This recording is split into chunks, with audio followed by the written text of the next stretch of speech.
goodness. Tessa, have you ever sewn before? It will block the rain, I think. I look like one of those little mushrooms, was it Fantasia? I think it was Fantasia. So, it's massive. Okay, let's try that again. She, in fact, does not.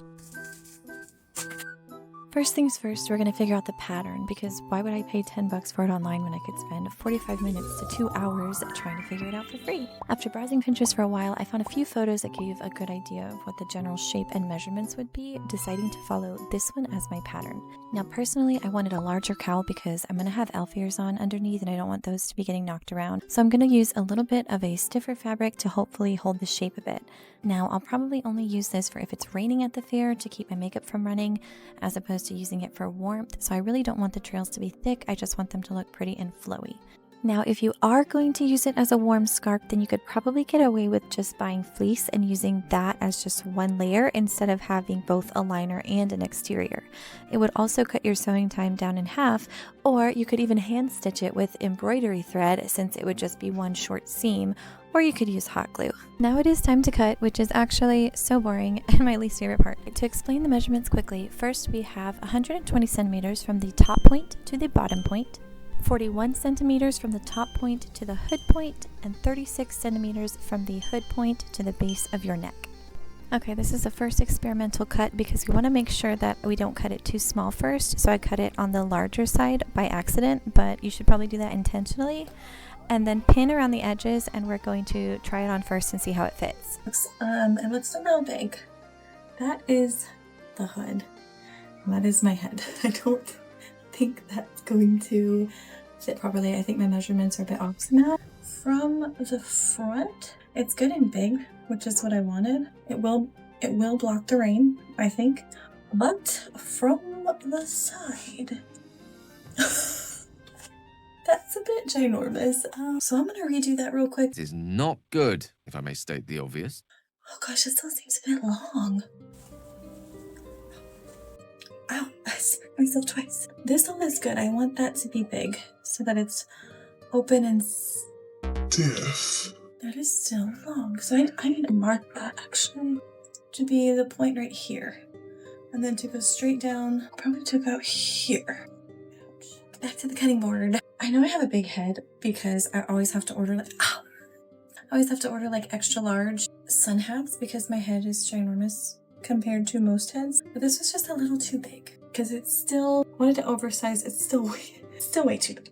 Cutting off a lot. I had to lose my pixie curl, but I put a little point there instead, and I might trim this a little bit more to make it a little pointier, and I think we're gonna leave it at that.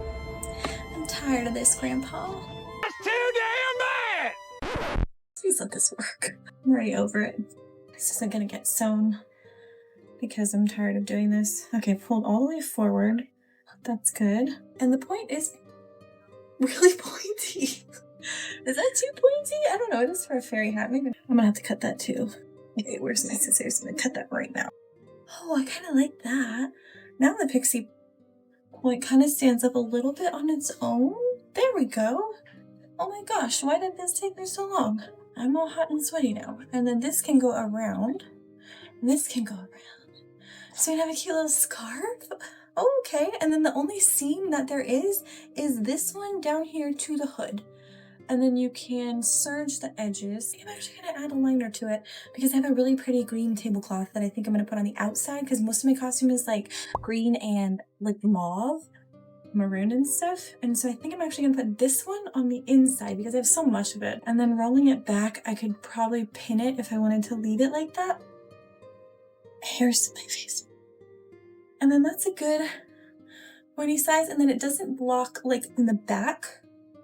See, it's not going to block any of my wings coming out the back. This is just to keep my makeup from smudging. I don't want my makeup to smudge when I'm at the fair. So this is only if it's going to be like a little sprinkle or something. So let's cut the tablecloth. We're just going to lay this back down on top of it and use this as a pad. Once you have your liner pieces, you're going to flip them so the right sides are together, which means here. This is going to be my liner and this is going to be my outer. We're going to sew from this point all the way to this point and then all the way down, and you're going to stop here where it's going to sit on your neck, the back of your neck.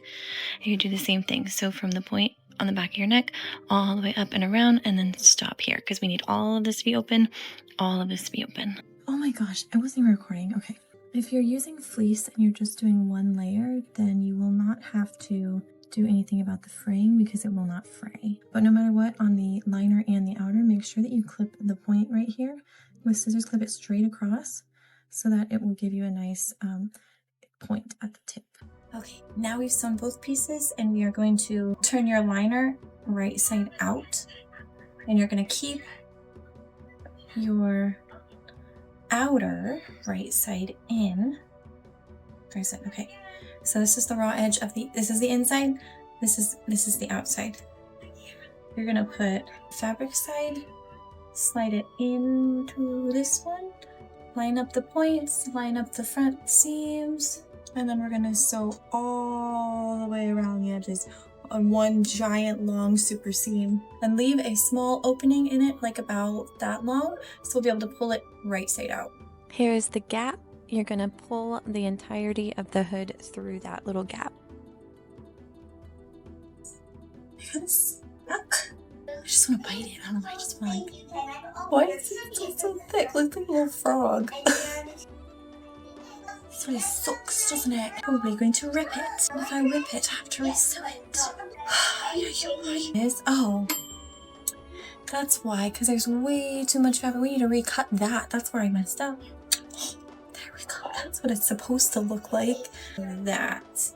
And then we're going to push the inside part into the outside part. And where's this point? Looks like that. So it's nice on the inside and nice on the outside. Close up this seam right here and top stitch around the whole entire thing. It's a little bit plain. I don't know if I want it to just twist it because it just kind of stays. So I don't really need to sew it back.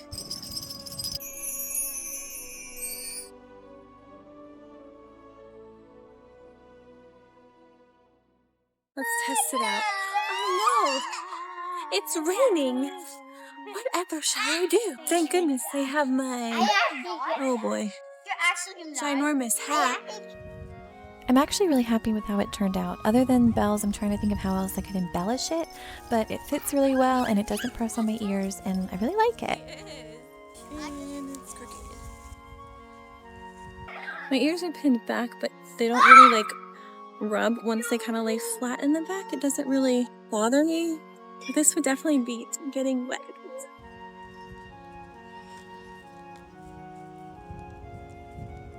The rain is gone, you say? Oh, let's just unhood ourselves. Look at that. Oh, you get the other side. Oh, he's full happy. Oh, I'd consider it a success. Thanks for following along. Let me know if you make one because I would love to see.